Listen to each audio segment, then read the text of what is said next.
m'appelle Paolo Del Vecchio, je suis artiste, j'ai 32 ans et ça fait une dizaine d'années que je travaille sur le football comme phénomène sociétal et que je fais du coup le lien entre l'art et le football. Et j'ai la chance cette année, toute cette saison, d'être en résidence artistique au FC Metz.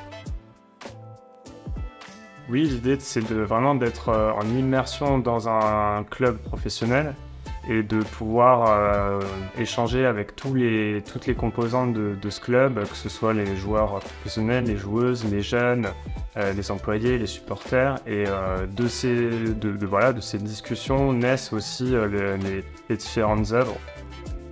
Je m'inspire aussi bien sûr des locaux, de l'architecture du stade. J'ai la chance d'avoir mon atelier ici dans le stade Saint-Symphorien. Donc c'est une source d'inspiration assez grande. L'idée, c'est que cette année, donc la résidence s'appelle Résidence à domicile. Et pour chaque match à domicile, j'interviens sur le maillot grenat avec une petite intervention artistique qui fait le lien entre une trajectoire d'un artiste ou d'un footballeur professionnel. Donc le premier traite un petit peu du rapport qu'on a aux réseaux sociaux et notamment lorsqu'on se lance dans une école d'art, dans un centre de formation et qu'on veut exister en fait. Le rapport un peu parfois pas toujours évident qu'on peut avoir avec l'extérieur et donc on se construit une sorte d'identité aussi à la fois réelle mais un tout petit peu enjolivée par le prisme des réseaux sociaux. Le deuxième maillot, il parle de...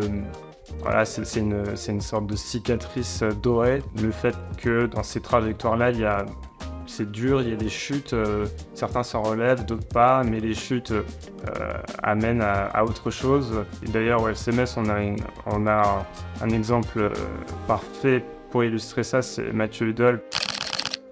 Il est revenu plus fort et capitaine de toutes ses blessures. Donc c'était un petit peu ce sujet-là. Le maillot numéro 3 parle de l'importance du public qui devient lui-même le premier sponsor du spectacle, que ce soit le foot, l'art, en regardant et en donnant l'importance au sujet. Et donc j'ai repris les dimensions exactes des emplacements des sponsors pour y placer des miroirs. Et du coup le spectateur se voit lui-même dans le maillot. Le maillot numéro 4 a été fait pour la réception de Nice. Et donc, quelques jours plus tard, il y avait la journée mondiale de la santé mentale. Et c'est à cette occasion-là que j'ai vraiment diffusé le maillot qui parle de l'aspect invisible parfois du mal-être des sportifs, des athlètes de haut niveau, qui est à la fois invisible mais qui est présent et qui peut envahir et parfois bloquer des carrières, des trajectoires. Et donc l'idée c'est que chaque maillot, donc il y en aura 17 pour les 17 matchs à domicile, et chaque maillot représente une sorte de chapitre de ce que pourrait être une trajectoire d'un jeune artiste ou d'un jeune footballeur.